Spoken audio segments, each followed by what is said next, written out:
तो हेलो दोस्तों, आप सभी का स्वागत है आपके अपने YouTube चैनल स्मार्ट इंजीनियर पर। मेरा नाम है राधे और मैं आज स्टार्ट करने जा रहा हूं सोइल मैकेनिक्स से रिलेटेड एक नया टॉपिक। तो जिस तरह से दोस्तों हमने हमारे प्रीवियस वीडियो में सीखा था, यानी कि यहाँ पर मैं आपको दिखाना चाहूँ, जिस तरह से हमने हमारी प्रीवियस वीडियो में सीखा कि जनरल टाइप्स ऑफ सोइल क्या कुछ होता है। इसके अंदर बेसिकली दो टाइप्स निकल करके आ रहे थे, रेसिडुअल सोइल और ट्रांसपोर्टेड सोइल, जिसके अंदर हमने सीखा कि रेसिडुअल सोइल क्या होता है। रेसिडुअल सोइल यानी कि बेसिकली एक ऐसा सोइल जिसका यहां पर जब इरोड हो, यानी कि जब इसका इरोजन तैयार हो, जब यहां पर इसका वेदरिंग होना लगे, तो ये बेसिकली उसके पेरेंट स्टॉक पर ही रह जाए, उस सोइल को कहेंगे हम रेसिडुअल सोइल। और ट्रांसपोर्टेड सोइल, इसके अंदर कुछ ऐसी एजेंसियां जो पार्टिसिपेट लेती हैं इसको एक जगह से दूसरी जगह ले जाने के लिए, जैसे कि wind, water, ice, something like that, और भी ऐसी कुछ एजेंसियां जो इसको सपोर्ट करें एक जगह से दूसरी जगह ले जाने के लिए, तो उस सोइल को हम कहेंगे यहां पर ट्रांसपोर्टेड सोइल। तो आज बेसिकली दोस्तों जो टॉपिक है हमारा वो कुछ इससे ही रिलेटेड है, यानी कि ट्रांसपोर्टेशन ऑफ सोइल, यानी कि इसके अंदर जो पार्ट्स लेते हैं ट्रांसपोर्टेशन करने की दौरानी में, यानी कि जो पार्टिकल्स यहां पर भाग लेते हैं, जैसे कि वाटर, विंड, आइस, ग्रेविटी, उन सभी चीजों को आज हम थोड़ा जानने का ट्राई करेंगे, यानी कि किस तरह से वो यहां पर भाग ले रहे हैं। तो दोस्तों बात करते हैं पहला टॉपिक यहां पर वाटर के बारे में। तो वाटर क्या कहता है दोस्तों, इसके अंदर आप जनरली सोच पा रहे होंगे, आप समझ पा रहे होंगे, कितनी बार हमने वीडियो में बात की है कि पानी की मदद से सोइल किस तरह से एक जगह से दूसरी जगह जाता है। यानी कि जब यहां पर कोई भी पत्थर का यहां पर इरोजन तैयार हो, यानी कि इरोजन होना चालू हो, वेदरिंग होना चालू हो, फिजिकल कहूं या फिर केमिकल, तो उसका जो पार्टिकल्स है, जब उसका यहां पर विघटन होता है, यानी कि डिसइंटीग्रेशन होता है, तब वह छोटे छोटे पार्टिकल्स जब एक जगह से दूसरी जगह जाए तो उसको कहते हैं ट्रांसपोर्टेशन, और उसमें जो भाग ले उसको कहेंगे उनकी बेसिकली एजेंसियां। तो ये वाटर में बात करूं तो वाटर के में क्या रहता है कि एक स्टिल रनिंग वाटर चाहिए एक जगह से दूसरी जगह जाने के लिए। वही यहां पर लिखा हुआ है दोस्तों कि Swift running water is capable to moving a consideration volume of soil. Soil may be transported in the form of suspended particles or by rolling and sliding along the bottom of the stream. यानी कि जो पानी का bottom of stream है, basically जो पानी का यहां पर बॉटम लेयर है, उसमें देखे तो जो पार्टिकल्स है वो रोलिंग करेंगे या फिर स्लाइडिंग करेंगे, किसकी वजह से?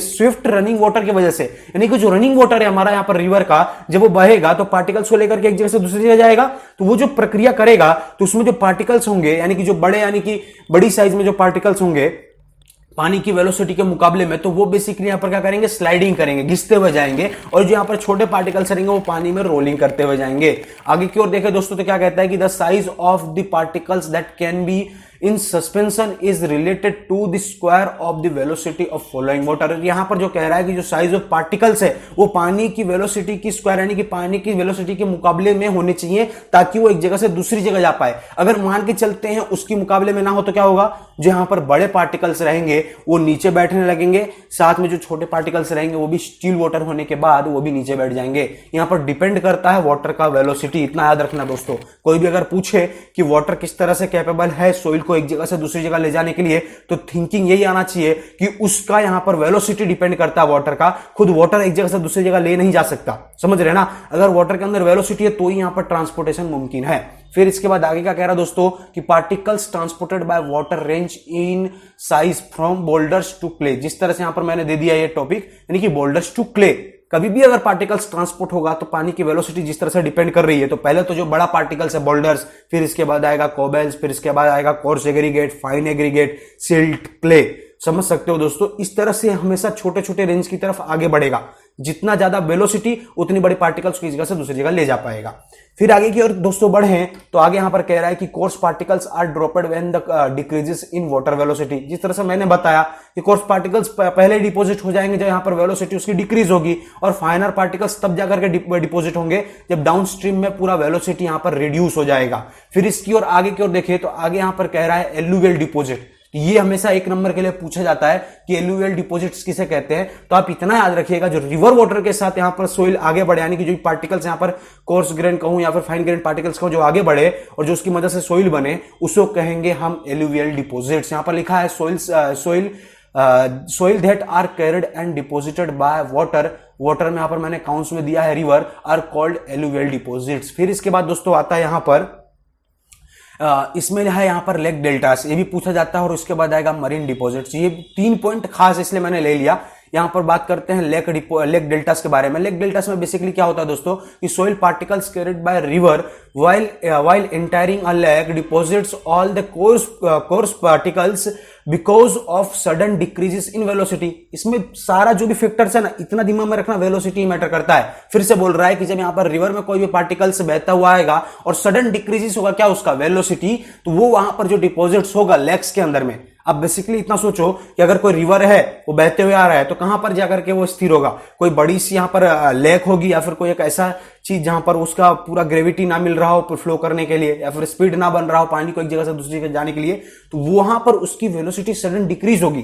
तो जब वेलोसिटी डिक्रीज होगी तो उसके जो भी पार्टिकल्स होंगे, आपने देखा होगा पानी जब स्थिर रहता है तो उसके सारे पार्टिकल्स नीचे बैठने लगते हैं, तो वहां पर जो पार्टिकल्स नीचे बैठ जाएंगे, यानी कि जब वेलोसिटी जब डिक्रीज होगी तो उस डिपोजिट्स को हम कहेंगे लेक डेल्टास, राइट। फिर इसके बाद आगे की ओर देखें तो आगे आता है मरीन डिपॉजिट्स। मरीन यानी कि बेसिकली इसमें समुद्री एरिया की पार्ट आती है, यानी कि जो हमारे यहाँ पर सी लेवल हो गया, यानी कि जो भी हमारे यहाँ पर सी वाटर हो गया, उसका कंटिन्यूसली जब फ्लो लगता है पत्थर्स के ऊपर, रॉक्स के ऊपर, और जो उसके सडन पार्टिकल्स निकलते हैं छोटे छोटे, जो यहाँ पर डिसइंटीग्रेशन होकर के जो उनका विघटन जब होता है, जो पार्टिकल्स निकलते हैं उसकी मदद से जो यहाँ पर सोइल तैयार होती है, उसको कहते हैं मरीन डिपॉजिट्स। लिखा हुआ यहाँ पर in coarse and fine grain deposits are formed in sea water areas when they are called marine deposits. आगे की ओर बढ़े दोस्तों तो यहां पर देख सकते हो मैंने ड्राइंग लिया समझाने के लिए। जैसे कि मान के चलें तो ये हमारा ओरिजिनल ग्राउंड लेवल है और इसके बाद है हमारा इरोड ग्राउंड लेवल।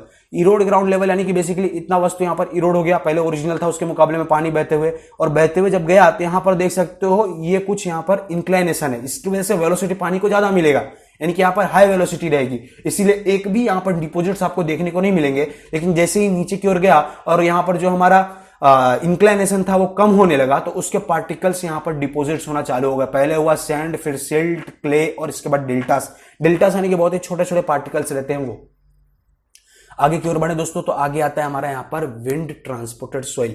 विंड में आने की बेसिकली इसमें हवा का ज्यादा मात्रा रहता है, यानी कि हवा की मदद से जो सोइल एक जगह से दूसरी जगह जाए। लेकिन जब ये हवा तभी डिपेंड करेगा जब पार्टिकल साइज बहुत छोटे होंगे, यानी कि जिस तरह से मैं कहूं जो हवा में फ्लो कर सके ऐसे पार्टिकल्स। इसके अंदर बेसिकली दो पार्टिकल्स निकल करके आते हैं, एक तो आता है सेंडन्स और दूसरा आता है हमारा यहाँ पर लुइसिस।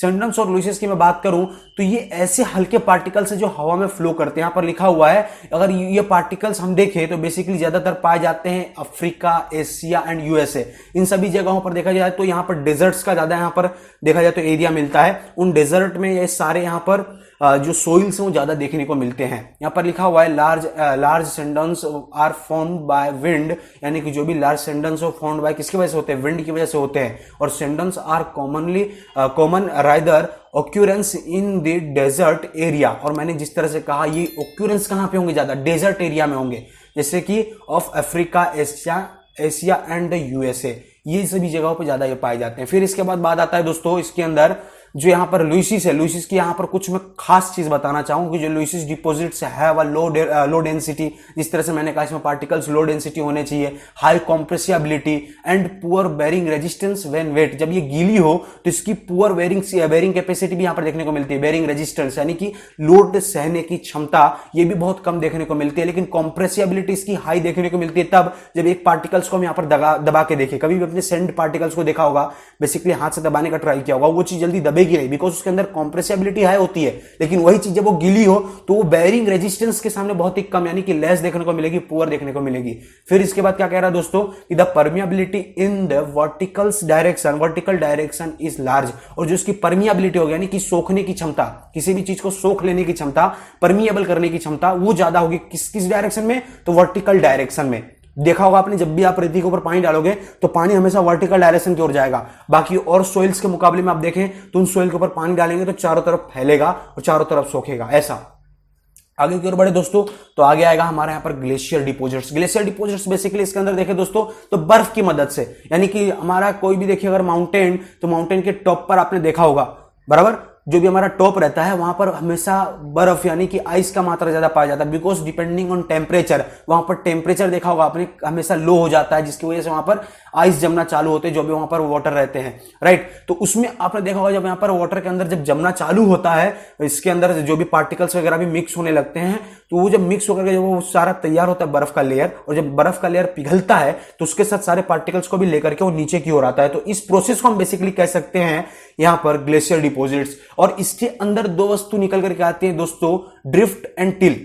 ड्रिफ्ट किसे कहेंगे, तो drift is a general terms used from the deposits made by glacier directly और इनडायरेक्टली। जब यहां पर ग्लेशियर तैयार हो डायरेक्टली और इनडायरेक्टली, उसके अंदर जो भी पार्टिकल्स मिक्स्ड हो और वो तैयार होकर के बन जाए तो उस चीज को कहेंगे ड्रिफ्ट। और बेसिकली जब वो deposits directly made by melting of glacier are called as till. और जो टिल उसको कहेंगे जब यहां पर मेल्टिंग ऑफ ग्लेशियर चालू है, यानी कि जब यहां पर ग्लेशियर पिघलना स्टार्ट हो और उसके साथ जो पार्टिकल्स नीचे की ओर आए, उस चीज को कहेंगे हम यहां पर टिल। और इसके बाद आता है दो टॉपिक और, जिस यहां पर आता है टर्मिनल मोरेन और इसके बाद आता है दोस्तों ग्राउंड मोरेन। टर्मिनल मोरेन उसे कहेंगे दोस्तों कि द लैंड फ्रॉम और topography surface after a glacier dropped material is called as terminal moraine. यानी कि जो यहां पर टॉप पर रहेगा और ग्लेशियर में इसके बाद सारे जो भी पार्टिकल्स इसके बाद ऐड होंगे यानी कि मिक्स होंगे और इसके बाद जो वहां पर ड्रॉप्ड होगा टॉप से, उस चीज को कहेंगे हम यहां पर टर्मिनल मोरेन। याद रखिए टॉप यानी कि टर्मिनल मोरेन और इसके बाद जो ग्राउंड पर प्रोसीजर हो उसको कहेंगे ग्राउंड मोरेन। ग्राउंड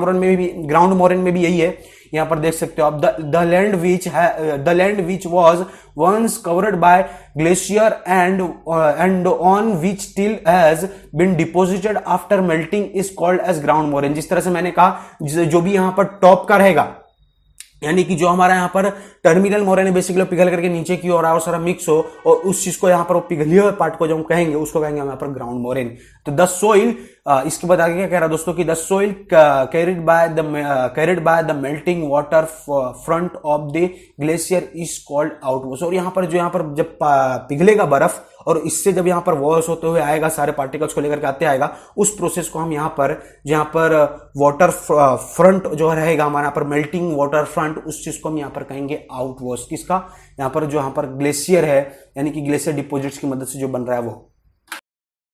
फिर इसके बाद आगे की ओर चले दोस्तों तो आगे आता है हमारा यहाँ पर ग्रेविटी डिपोजिट्स। ग्रेविटी डिपोजिट्स यानी कि इसके अंदर ग्रेविटी की मात्रा रहती है, ग्रेविटी सपोर्ट करता है, लेकिन इसमें दूसरा चीज होना चाहिए कि उसमें इंक्लाइनेशन डिपेंड करे, यानी कि जिस जगह पे हो आप उसका इंक्लाइनेशन डिपेंड करे, कितना इंक्लाइनेशन है। कि जिस तरह से मैं यहाँ पर एक एग्जांपल दिखाऊं तो आप मान लीजिए कोई एक माउंटेनिंग एरिया, उसके ऊपर कोई भी बड़ा सा चट्टान है, लेकिन हाँ उसका कुछ पार्टिकल्स हिलने की वजह से वो चट्टान नीचे की ओर आया, लेकिन वो ज्यादा दूर तक नहीं गया, लेकिन नीचे की ओर आया, वो जो प्रोसेस हो उसको कहेंगे हम यहाँ पर ग्रेविटी डिपोजिट्स, राइट। इसके अंदर अर्थक्वेक भी मूवमेंट डिपेंड कर सकती है, सोइल का यहाँ पर मॉइस्चर कंटेंट भी डिपेंड कर सकता है। अगर ज्यादा सोइल गीली हो तो वो अपनी जगह से छूटने का ट्राई करती है, गिरने का ट्राई करती है, ऐसा है। तो इसकी थोड़ा सा हम यहाँ पर पढ़ लें कि soil transported and deposited by gravity are called colluvial soil. और जो ग्रेविटी की मदद से यहाँ पर ट्रांसपोर्टेड हो, डिपोजिट हो, उस सोइल को हम कहेंगे कोलिवियल सोइल। और gravity can transported material from a short distance. और इतना याद रखिएगा, कभी भी ग्रेविटी की मदद से जब भी ट्रांसपोर्ट हो वो शॉर्ट डिस्टेंस के लिए होगा, ज्यादा दूर तक नहीं होगा। यानी कि सडन एक जगह से गया दूसरी जगह जाकर के रुक गया, क्योंकि ज्यादा स्लोप मिलेगा नहीं तो फिर हो जाएगा नहीं। तो इसके अंदर जो भी यहाँ पर ट्रांसपोर्टेशन होगा एक छोटे डिस्टेंस के लिए ही होगा। इसके बाद आगे की ओर जाएं तो as the movement is limited there is no applicable change in the material move. और इसके बाद जो मूवमेंट रहेगा वो एक लिमिटेड होगा और इसके अंदर कुछ भी मूवमेंट करने का कोई भी कोई सपोर्ट नहीं होगा। देखे तो बेसिकली इसके अंदर मूवमेंट करने में और कोई चीज भाग नहीं लेगा, राइट। फिर इसके बाद आगे की ओर देखे तो आगे आ रहा है gravity deposits are termed as talus. और जो ग्रेविटी की मदद से डिपोजिट्स बने, जिस तरह से वहां पर बन रहा था टर्मिनल मोरेन और इसके बाद ग्राउंड मोरेन, तो इसी तरह से इसमें भी अगर ग्रेविटी की मदद से जो यहाँ पर डिपोजिट्स बन करके तैयार हो उसको कहेंगे हम यहाँ पर तलूस। फिर इसके बाद आगे की ओर देखें तो आगे आता है दोस्तों कि they are include the material at the base of cliff and landslide deposits. इसके अंदर बेसिकली देखें तो क्लिफ और लैंडस्लाइड डिपॉजिट से बहुत ही अहम मुद्दे हैं। जिस तरह से लैंडस्लाइडिंग आपने देखा होगा, ज्यादातर जब बारिश होती है या फिर जब भी यहाँ पर ठंडी का सीजन रहता है, रेनी सीजन रहता है, तो जो साइड से सोइल निकलती है वो यहाँ पर ज्यादा मैटर करती है। जब लैंडस्लाइडिंग निकलती है तब ज्यादा मात्रा में सोइल निकलती है। लैंडस्लाइडिंग आपने देखा होगा, पानी की वजह से सोइल फूल जाता है और इसके बाद सडन वहां पर वो गिर जाता है। ये ज्यादा उत्तराखंड या फिर आपने देखा होगा उत्तराखंड हो गया, अपने उस साइड ज्यादा देखने को मिलता है। तो यहाँ पर मैं 2-3 वीडियोस वगैरह क्लिप वगैरह दिखाना चाहूंगा, देख सकते हो आप यहाँ पर दिख रहा होगा जिस तरह से यहाँ पर सोइल वगैरह निकल करके गिर रही है।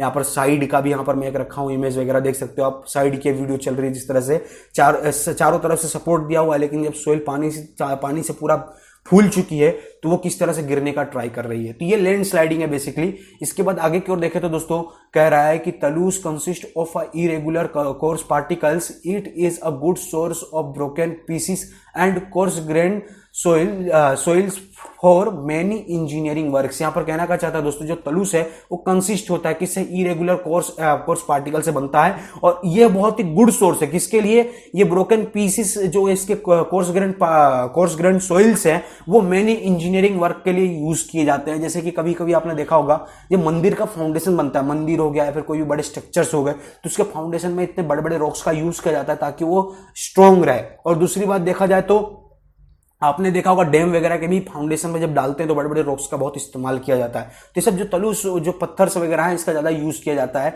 और इसकी बहुत सारे टुकड़ों में कर करके इसको छोटे छोटे पीसेस में करके हम इसको ज्यादातर देखें तो रेल्स जो हो गया हमारा, यानी कि जो रेलगाड़ी के पट्टे हो गए यानी कि जो रेल्स हो गए उसके नीचे इसको बिछाते हैं ताकि वो कॉम्प्रेशन लोड को भी सह सके। क्योंकि बेसिकली जो हमारे यहाँ पर कोर्स ग्रेन पार्टिकल्स है यानी कि जो भी हमारे यहाँ पर पत्थर रॉक्स हैं वो कॉम्प्रेशन लोड लेने के लिए ज्यादा ही गुड एप्लीकेशन है ऐसा। तो दोस्तों ये रहा हमारा आज का टॉपिक, बेसिकली जिस तरह से मैंने कवर करने का ट्राई किया। इसके रिलेटेड में अगर आपको कोई भी डाउट हो तो आप बेफिक्र मुझे कमेंट कीजिए, मैं उसको समझूंगा और समझाने का ट्राई करूंगा। और आज की वीडियो आपको कैसी लगी एक लाइक करके जरूर बताइएगा। तो मिलते हैं अपने नेक्स्ट वीडियो में, आज के लिए इतना ही, bye bye, take care and good bye.